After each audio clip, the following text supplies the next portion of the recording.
Hi there, Janet Fritz here for Galaxy Girl Creations. Welcome to my channel and welcome to a Some Assemblage Required video, which means I'm going to be using some products from the Some Assemblage Required shop in this one. And it is a Speedy Scrapbooking with Ginger's Corner layout, and this is one of the sketches that was offered in the month-long series for Speedy Scrapbooking, which is intended to make it a faster scrapbooking experience. And today's was definitely a lot faster. Because I did not pull out any mixed media today for you, so I did pull out a cut file that's been in my stash for quite some time. I think it's actually supposed to be rotated one turn, and those are supposed to be like mountains. But I just wanted to kind of play off of those horizontal stripes. I'm going to cover up all of those triangular areas. And yes, I could have cut those and used them for something else, because that half of the cut file is not going to show, but I didn't, and that's okay. It's been in my stash for a long time. I'm not even sure where I got it from, so I'm going to go ahead and use a bunch of branding strips over the top of it to create that horizontal effect that has the stripes on the left hand side in the layout or the sketch, and I'm going to go from there.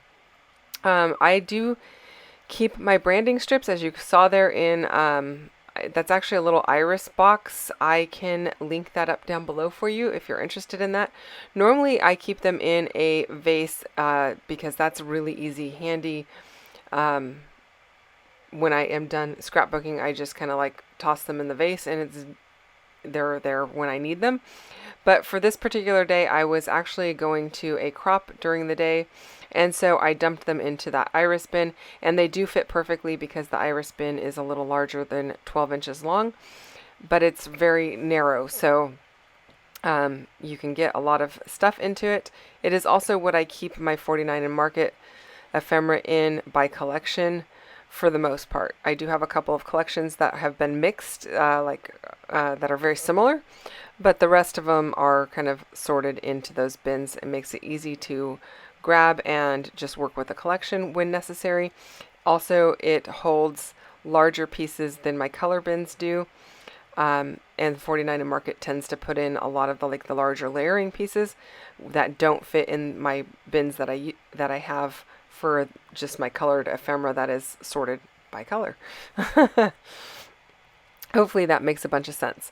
So I pulled out anything that had pink and turquoisey teal kind of colors, and then black and white.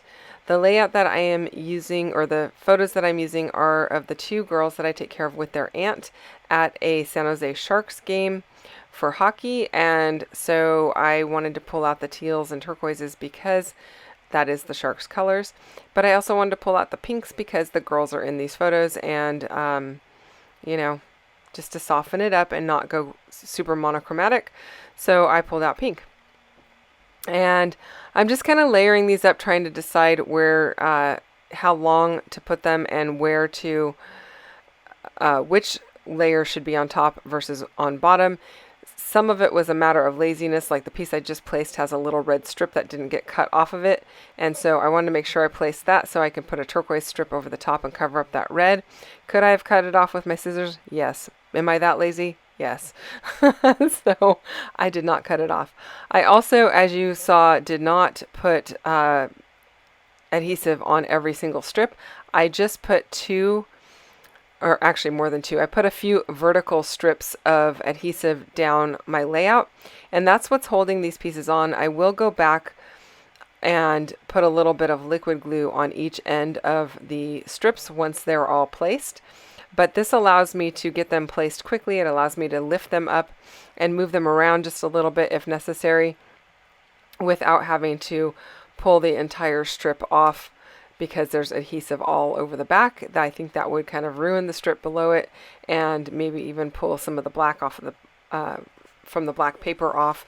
And so that's why I do it that way. I just think it's a lot easier, and like I said, I will go back and use a little liquid glue on each end of the branding strips to hold those in place.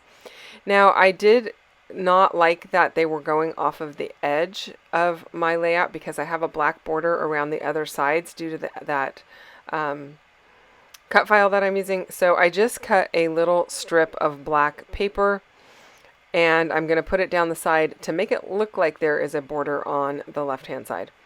A little bit of an optical illusion since it is actually layered on top of those branding strips, but it works, and it's not really super noticeable, which is fine with me, and I don't think I would care if it was noticeable. It's just gives you that nice optical illusion that there is a border all the way around. Now I do have some dies that I'm using here. These are from, of course now I'm going to draw a blank, Hero Arts, I believe. And they are the really big alpha dies, as you can see. And when you purchase them, you get like maybe 4 or 5 in a set. So you have to purchase several sets to get the entire alphabet. And they are a little bit on the pricey side, but I felt like they were worth it because they are so large, and the brand is, it's a good brand. I know they're going to cut well. And so I went ahead and invested in those. I actually did get them while my local store was closing, so I got them at a very deep discount, which I don't know that I would have paid full price, but they are fabulous and I love them. I also took a Catherine Pooler ink pad in, I'm not even sure what color this is, but it is a turquoise color, as you can see there. And I just randomly stamped it across my white paper, and anything that was stamped off of the edge, I just added a little water to, and then picked it up in my paper. I believe it is All That Jazz. So that is the color I'm using, All That Jazz. And then I sprinkled a little water over it to give it kind of a mottled effect, and I'm going to layer that up on the top of my shark's letters to give a little bit of a black shadow effect to them. And it's also going to help that S that is on the end, the right hand side, stand out a little bit more, because it kind of gets a little lost up there. I think all of the other letters are really easily visible, but that S at the end kind of was throwing me off a bit, and you couldn't see it very well with the black paper being so heavy behind it.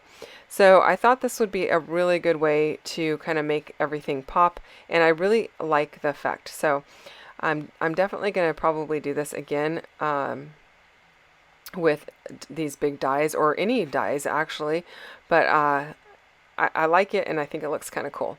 So I'm just using my liquid glue, my Nuvo Deluxe adhesive, to adhere everything down. I also have,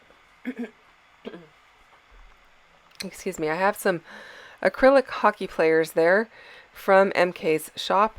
They are the hockey silhouettes, and they've been in the shop for quite some time, but I haven't used all of my sports related stuff because I don't document sports super heavily.